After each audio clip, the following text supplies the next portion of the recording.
네, 새로운 인생 우리 두 번째 시간입니다. 우리 창조자 하나님을 다시 만나라라는 제목으로 할 말씀 함께 나누길 원합니다. 오늘 본문을 보면 도끼를 물에 빠뜨린 사람이 아주 위태롭게 등장합니다.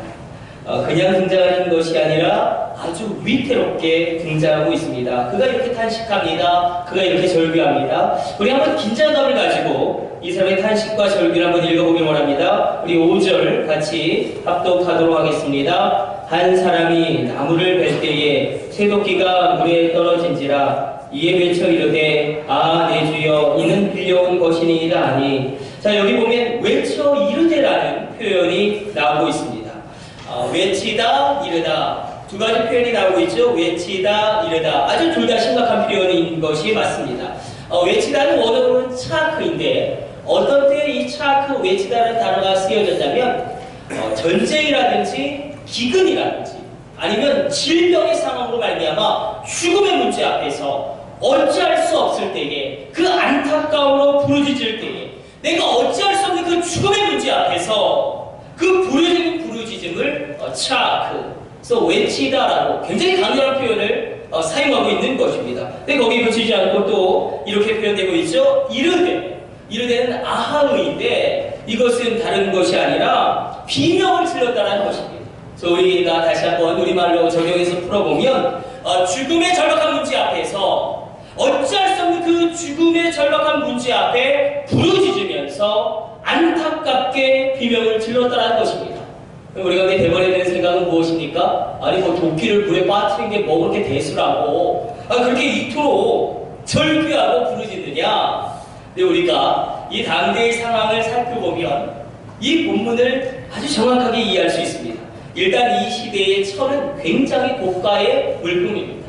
도끼는 굉장히 고가의 물품입니다. 더군다나 이 사람은 가난으로 말미암아 가난했기 때문에 이 도끼를 살 수 있는 그런 경제적인 여력이 없기 때문에 이 도끼를 빌려왔습니다. 그런데 어떤 법이 있죠? 고대에는 대상의 법이 있죠. 만약에 그 주인에게 빌려온 도끼를 가져다 주지 않을 때는 다른 도끼를 2개를 가져다 주어야 합니다. 아니 도끼 하나를 살 수 없어서 빌려온 그 사람에게 도끼를 2개를 살 경제적인 여력이 있을까요? 없을까요? 없겠죠.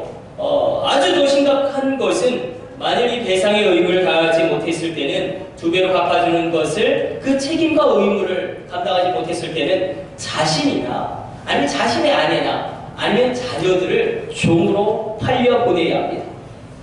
우리가 이렇게 적용해 볼 수 있을 것입니다. 이 도끼를 물에 빠뜨린 사람은 아마도 취업 준비를 아무리 해도 도저히 열려지지 않는 그 문 앞에서 절규하는 그런 청년일 수도 있습니다. 계속 올라가는 그런 월세를 감당하지 못하고 폐업을 생각하는 분들일 수도 있습니다. 100만 명이 폐업한다고 이야기되어지는 이 어려운 상황 가운데 또 감당할 수 없는 질병으로 서서히 죽어가고 있는 분들도 있지 않습니까? 육체가 서서히 죽어가고 있습니다. 그 영혼도 서서히 죽어가고 있습니다. 가난으로 말미암아 정말 숨조차 쉴 수 없는 분들일 수도 있습니다. 도대체 어디로 가야 할지 너무나 막막한 수험생이 바로 이 시대에 도끼를 물에 빠뜨린 사람일 수도 있습니다. 어쩌면 은퇴 준비가 전혀 되지 않는데 은퇴를 맞이해야 되는 분들일 수도 있습니다. 또 가정이 깨어져서 도저히 일어나기도 싫은 분들일 수도 있습니다. 제가 말씀드리려고 하는 것은 이것입니다. 정말 오늘 선포되어진 이 하나님의 말씀이 여러분 가운데 능력으로 임하시기를 원하신다면 아멘. 그렇다면 이 말씀 속으로 뛰어 들어가셔야 합니다.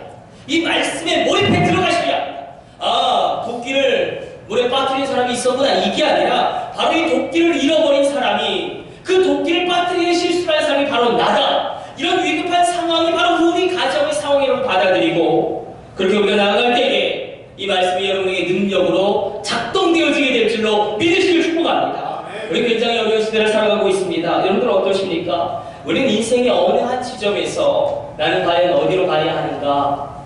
나는 정말 잘 살아왔는가?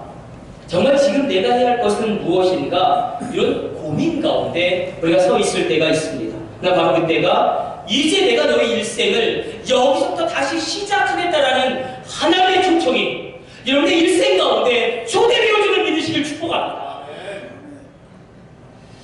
그래서 많은 분들은 이렇게 생각하곤 합니다. 분주한 일상, 겹겹이 쌓인 일, 정신없이 살아갈 때에 내가 가장 확실한 길을 걷고 있다고 착각하기 쉽습니다. 그러나 오히려 그때에 하나님을 잃어버릴 수 있습니다. 아니 오히려 사람들이 다 떠나가고 내가 믿고 의지했던 사람들, 나와 함께했던 사람들이 떠나가고 나만 홀로 남았을 때에, 공허함이 가득할 때에, 우리가 길을 잃었다고 생각할 그때 바로 창조자 하나님을 새롭게 만나고 우리 가운데 길을 새롭게 찾아야 할 때라는 것입니다.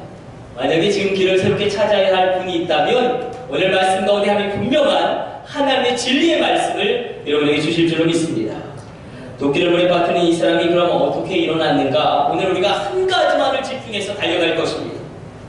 우리가 천민이 왕을 대하듯이 이 말씀을 하나님이 내게 주신 말씀으로 받을 때에 하나님의 말씀이 지금도 하늘부터 흘러내려오고 있지 않습니까? 내 마음의 문을 확 여시고 내 영혼의 문도 확 여시고 그 축복의 말씀을 들이켜 마시기를 주님의 이름으로 축복합니다. 무엇보다도 다른 것이 아닙니다. 이 사람이 어떻게 일어날 수 있냐면 새로운 목표를 세우고 과거에 영향받지 말아야 합니다.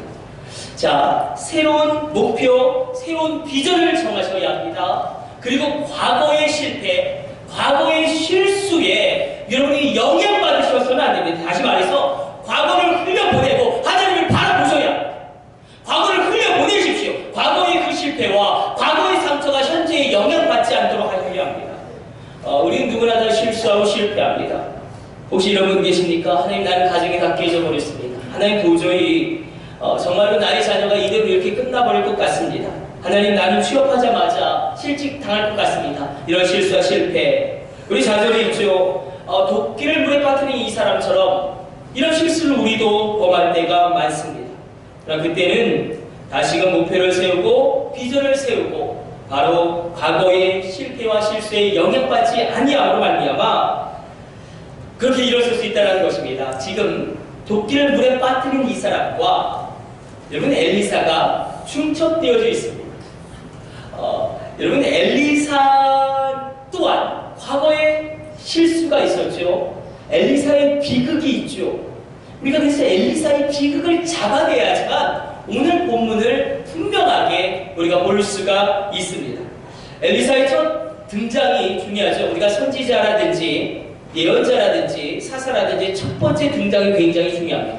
하나님이 그를 부르시죠. 그에게 사명을 주십니다. 그러면 하나님이 사명을 주시면 보통 그 사람은 즉각적으로 크게 쓰임받기 시작합니다. 하나님의 부르심이 있으면 크게 쓰임받게 되어지는데 엘리사의 경우는 이 성경의 구도가 완전히 깨져버립니다. 이게 엘리사의 비극이기도 합니다. 이 엘리사의 비극이 무엇인가? 우리 다시 한번 생각해 보기를 원합니다. 우리 한번 열왕기상 앞으로 좀 넘어가 보도록 하겠습니다. 열왕기상 19장.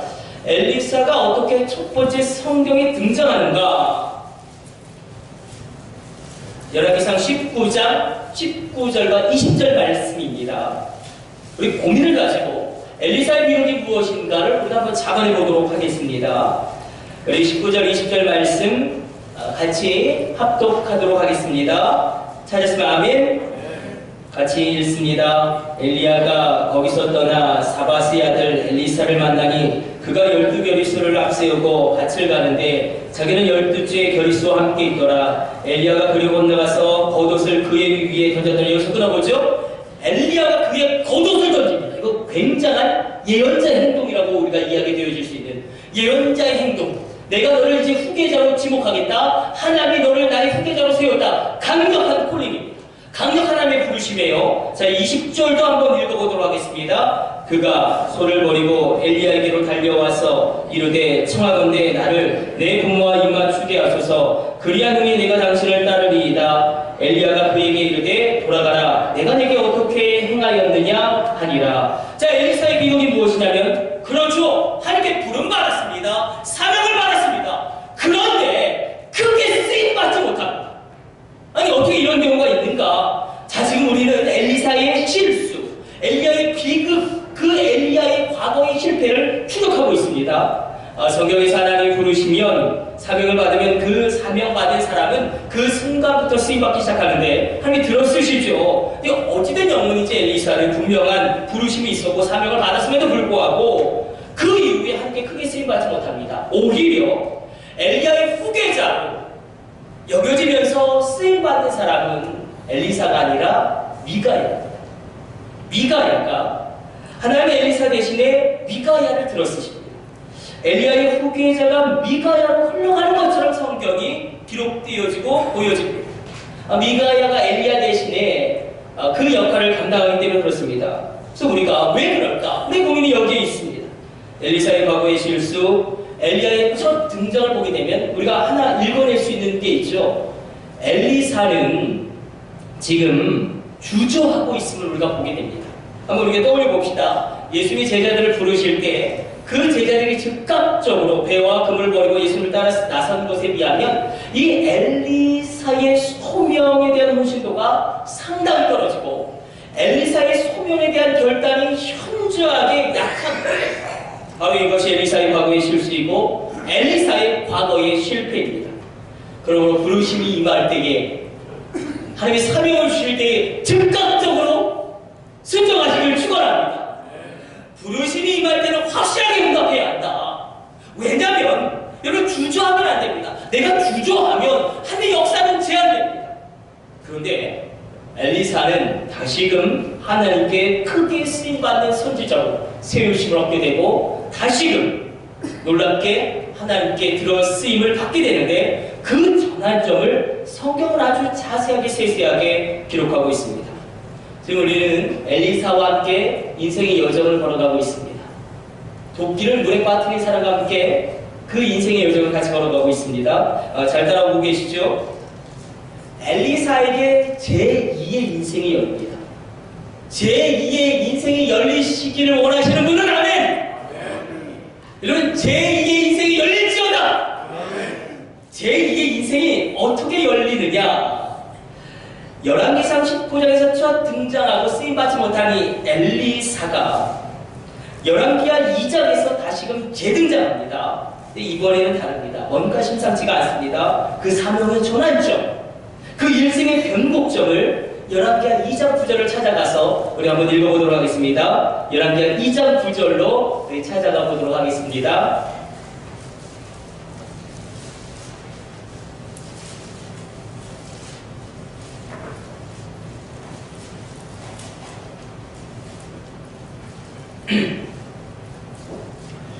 우리 같이 합독합니다. 건너에 엘리야가 엘리사에게 이르되 나를 내게서 데려감을 당하기 전에 내가 내게 어떻게 할지를 구하라. 엘리사가 이르되 당신의 성령이 하시는 역사가 갑절이나 내게 있게 하소서 하는지라. 나에게 갑절의 성령의 역사를 주옵소서. 내 일생 가운데 강력한 영적인 능력을 부어 주옵소서. 우리 한번 같이 고백해 봅시다. 하나님, 나에게 갑절의 능력을 주옵소서. 여러분 엘리야는 하늘에서 불을 떨어뜨림으로 말미암아 우상을 타파하는 놀라운 영적 승리를 체험한 사람일 뿐만 아니라 무려 3년 6개월의 그 기근의 가뭄을 끝내버리는 빗줄기를 하늘로부터 내림으로 말미암아 땅의 놀라운 풍성함 또한 누린 불의 승리와 물의 승리를 누린 사람입니다. 바라고 원하기는 여러분 일생 가운데 이 불의 승리와 물의 승리, 영의 승리와 여러분의 육체의 승리 둘 다 있게 되기를 간절히 바라고 축복합니다. 근데 이제 이 엘리야가 하나님께 돌아가야 되는데 우리가 기억해야 될 게 있죠. 엘리야가 그 마지막에 하나님께 받은 중요한 사명이 있습니다. 그것은 무엇이냐면 선지자 제자들을 키우는 사명을 받죠. 그래서 신학교를 세웁니다. 오늘날 개념으로 이야기하면 신학교를 세우고 그의 예언자의 제자들, 선지자의 제자들, 생도들을 양육하는데 학자들은 대략 한 500명 정도 엘리야가 이렇게 가르쳤을 것이다 추정합니다. 근데 500명 가운데 다른 제자들은 이제 엘리야가 하나님께로 갈 것을 알고 거리를 둡니다. 근데 이 엘리사는 정말 끝까지 엘리야를 부여잡고 끝까지 쫓아다닙니다. 끈질기게 쫓아다닙니다.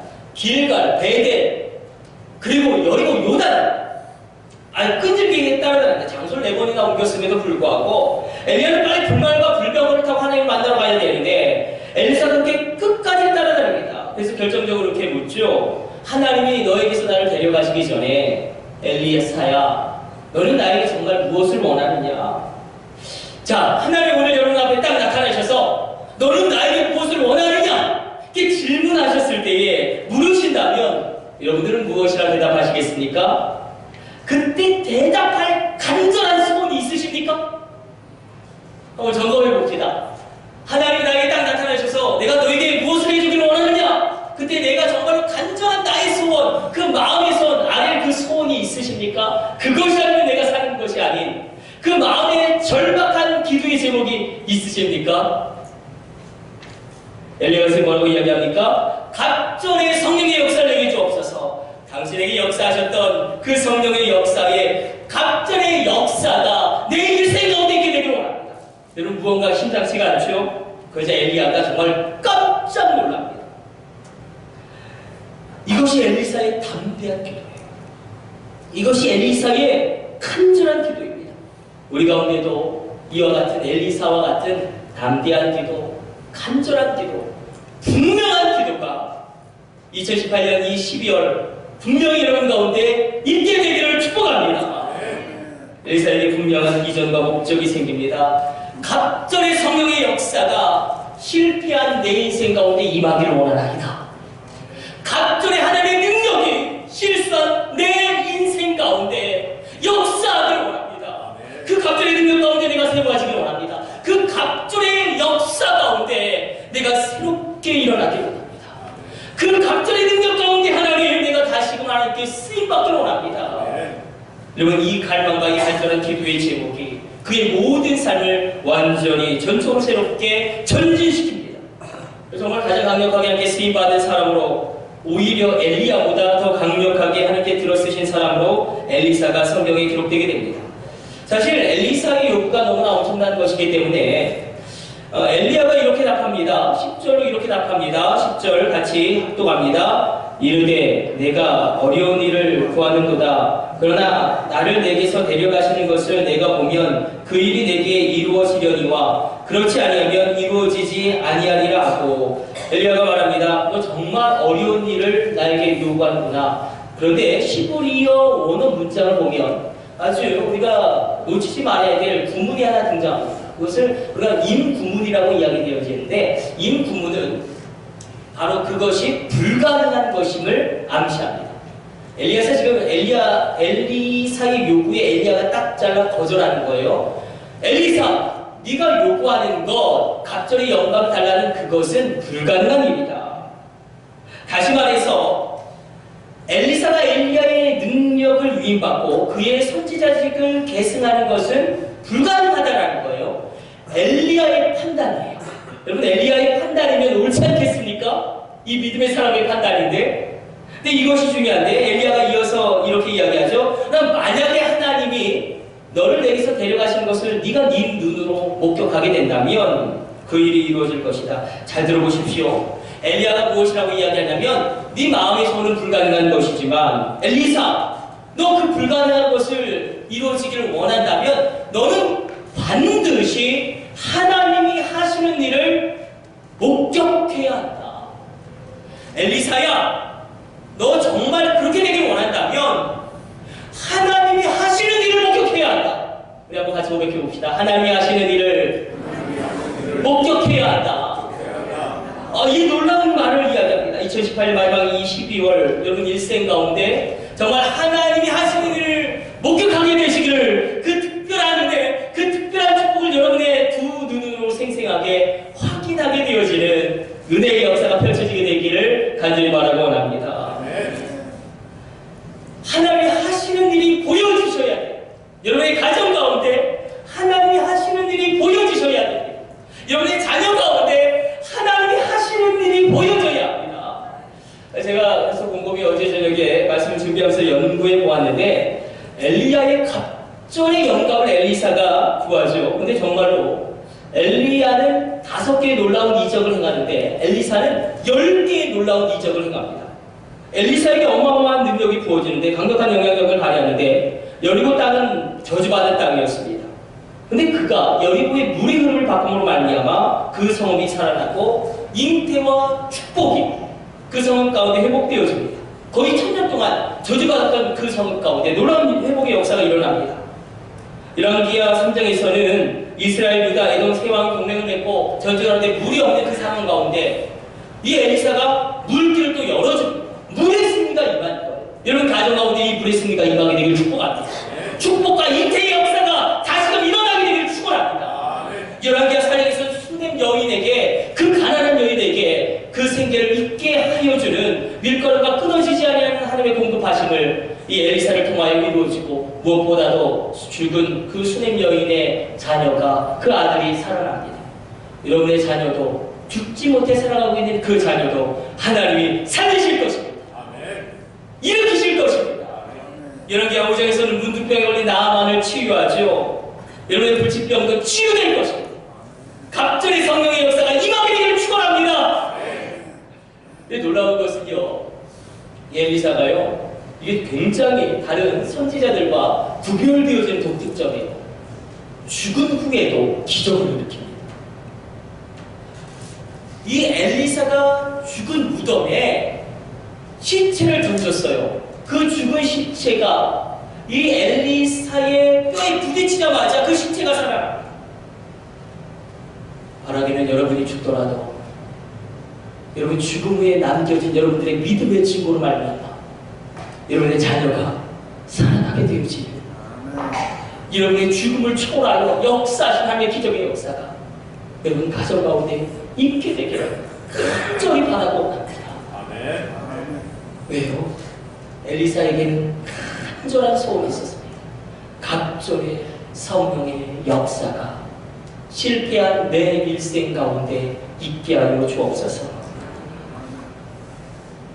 그래서 우리가 도끼를 물에 빠뜨린 이 사람, 또한 과거에 실패하고 실수한 이 엘리사, 그리고 이제 우리가 어떻게 일어날 수 있을까? 하나님의 말씀을 도전하시면서 삶에 이르는 처방을 우리에게 주시는데, 우리 한번 이렇게 읽어보길 원합니다. 한번 보죠.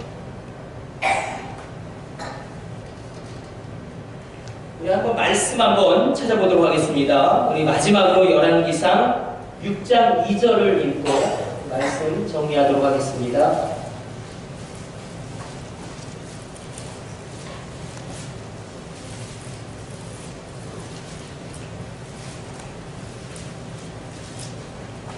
열왕기상 6장 2절 같이 합독합니다.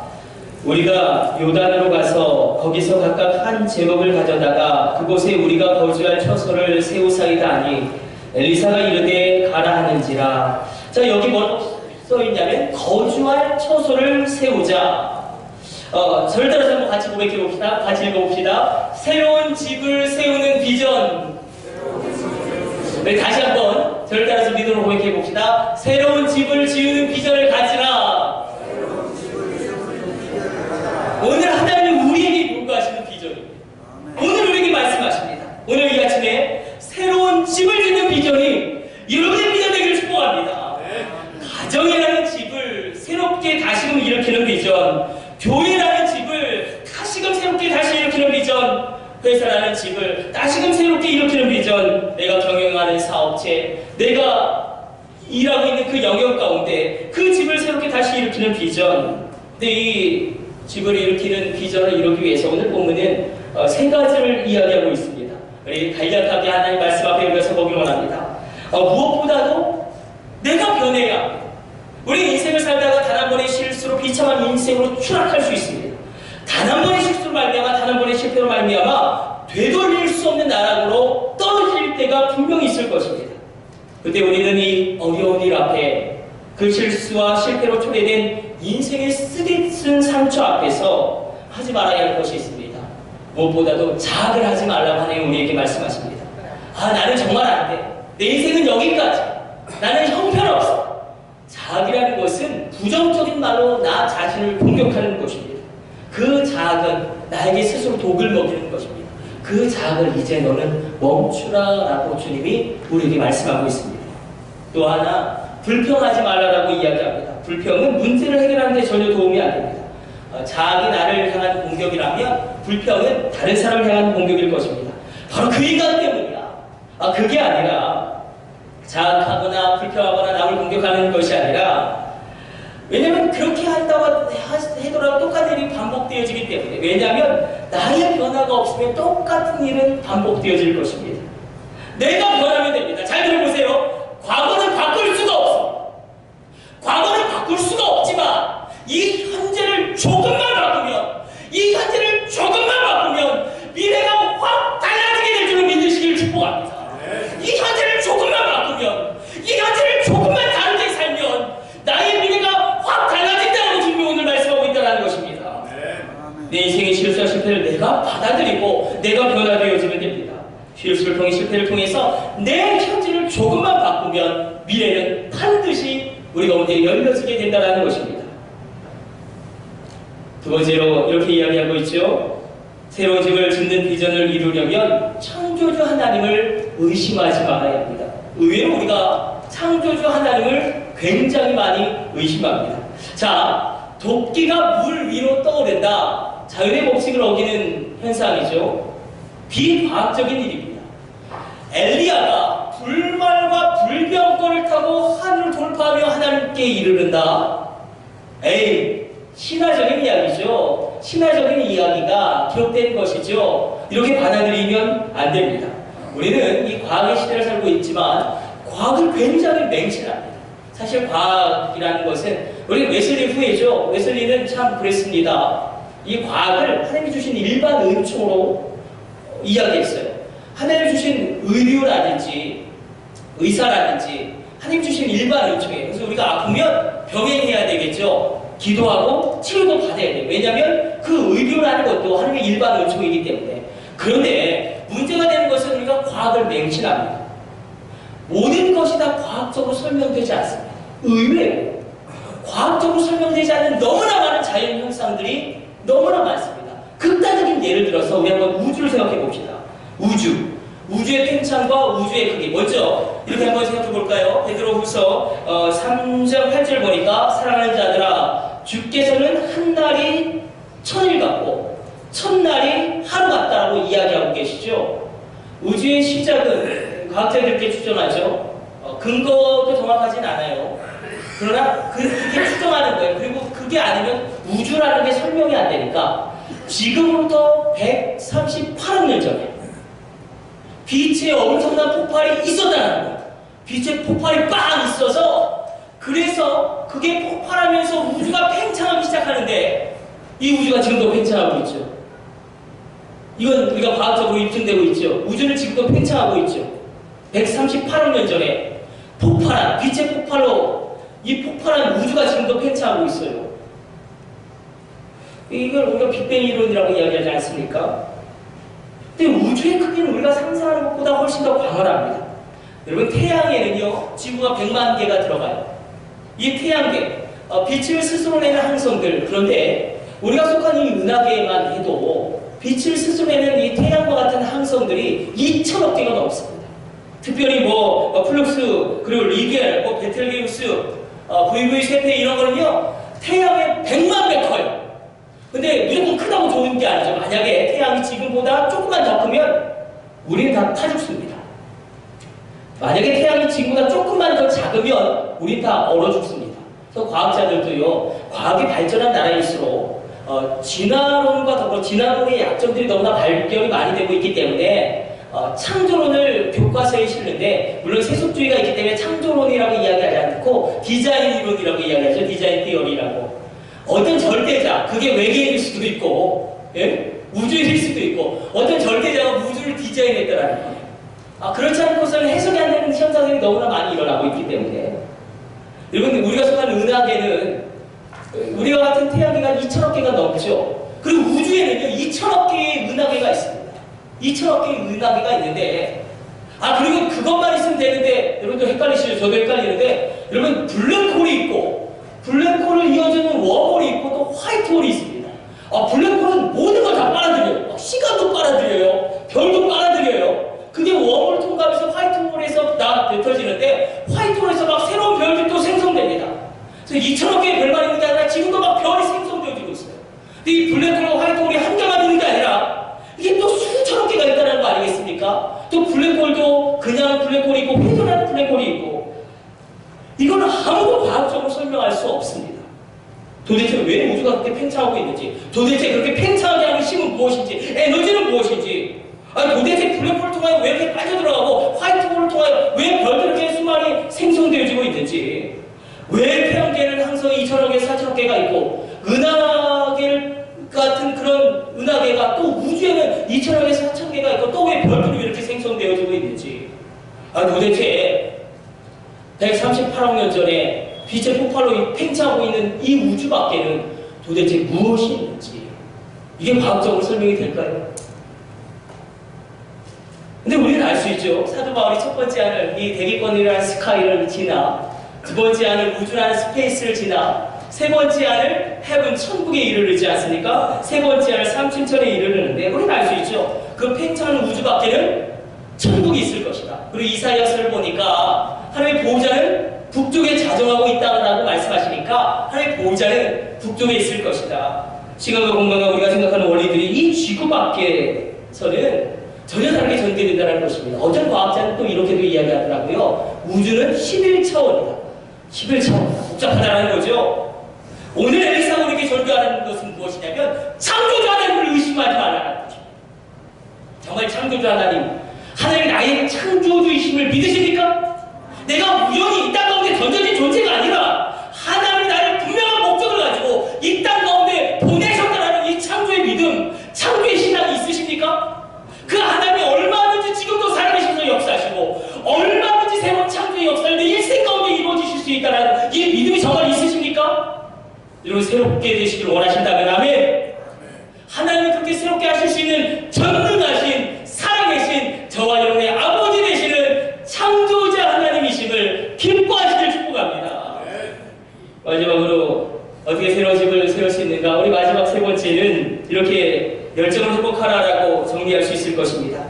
어떻게 도끼를 물에 빠뜨린 이 사람이 일어날 수 있는가? 실수와 실패했던 엘리사가 다시금 쓰임받을 수 있을까?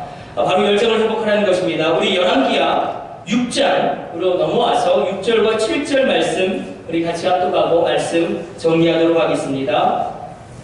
열왕기하 6장 6절과 7절 말씀입니다.